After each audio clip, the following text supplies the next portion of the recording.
One of these nights. Oh, God. One of those nights. Greetings, one and all. Welcome. Tuesday night. Start this thing off on a interesting note. Congratulations to the get this thing right. Thank you. Congratulations to the Flyers. It took you 7 games. Truth be known, it took you 7 games, but you dispatched Buffalo. It would have been interesting, because of having a reseed after the first round. It would have been intriguing. We would have been seeing the Caps playing Buffalo in the next round, but alas. So now the Flyers have to sit around like the rest of us and watch tomorrow night and see how it turns out between the Boston Montreal series or the Pittsburgh Tampa series, both of which go to Game 7 tomorrow night, both of which start within an hour of one another. I think the Boston game starts like at 7, and Penguins game is at 8. It's both on Versus. Somebody's going to be broadcasting locally, whatever. I don't know what game they're going to give us out here, and it probably wouldn't matter. But, so now, as I said, we wait because of having dispatched the Rangers on Saturday. Thankfully, 5 games.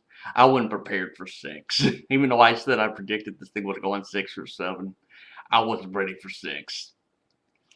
But at least now we have to wait until Friday or Saturday, depending upon how everything shakes out tomorrow night.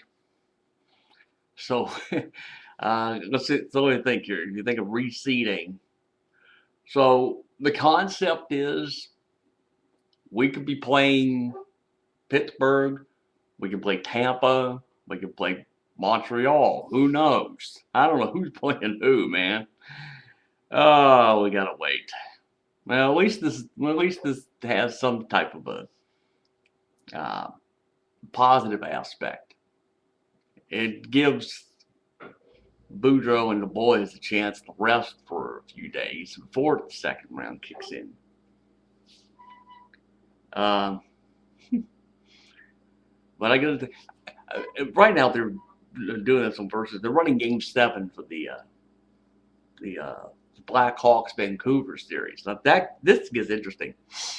Here you had the Blackhawks that were down 3 games to none.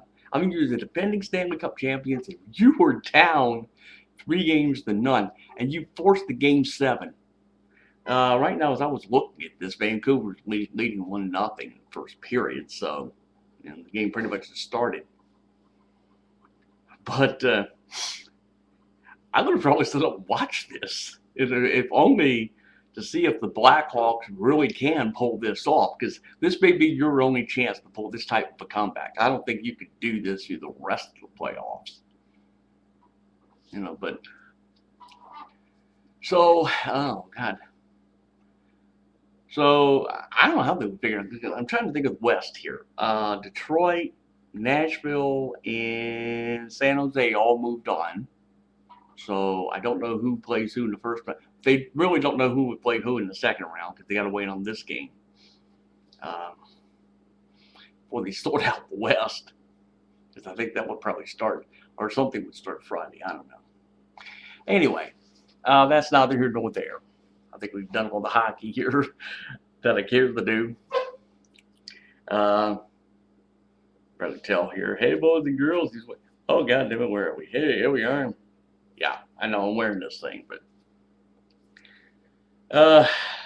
Nats lost again. They lost last night to Pittsburgh, to the Pirates.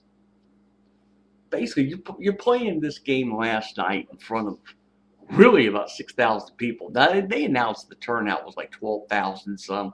Truth be known, it had to be like maybe a couple of hundred, because you're playing this game in direct conflict with the Penguins game, number one. And number two, the way this thing had been drawn out because of rain, because this game last night should have been played Friday, but it was rained out. And then, actually, I should point out that Friday, here where I live, the rain had let up, and surely it may have gotten its way to Pittsburgh, but they had already decided by that afternoon they were going to call it.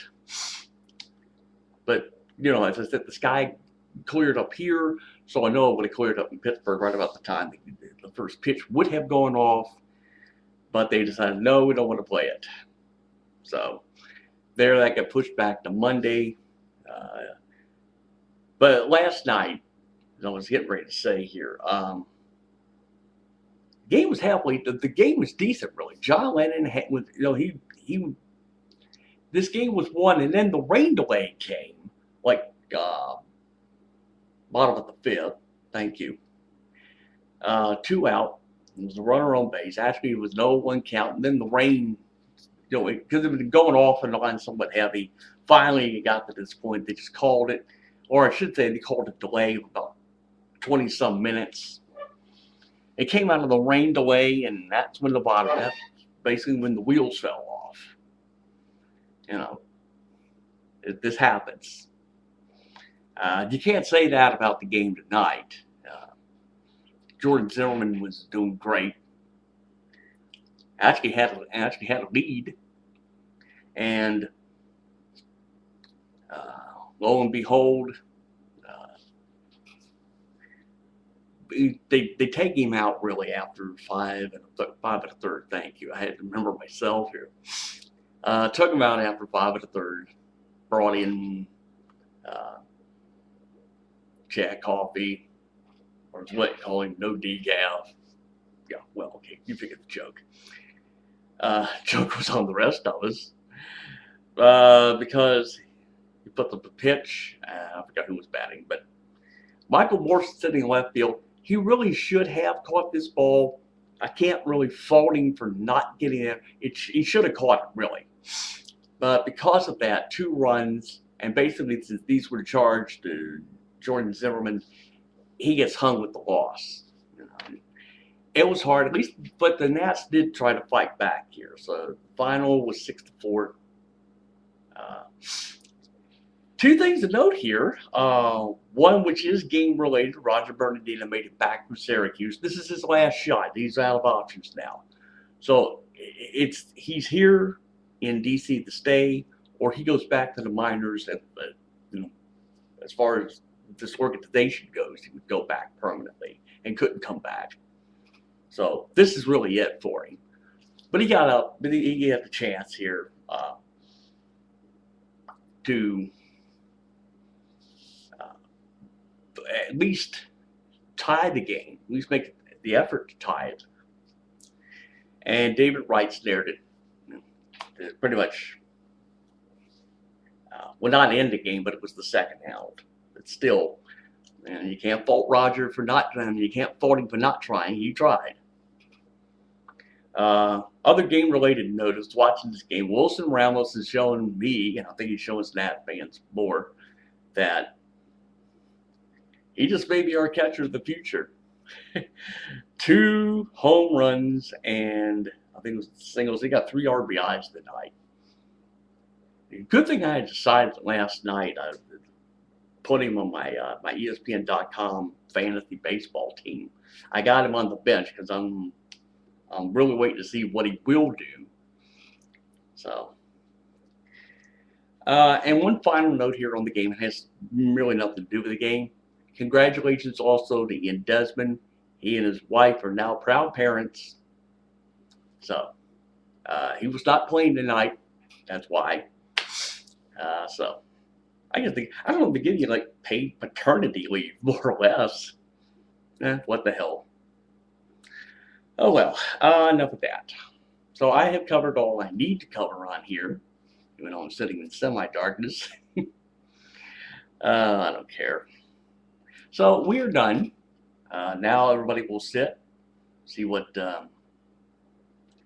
happens tomorrow night, as far as the Eastern Conference playoffs go, and see who the Flyers and the Caps will be playing.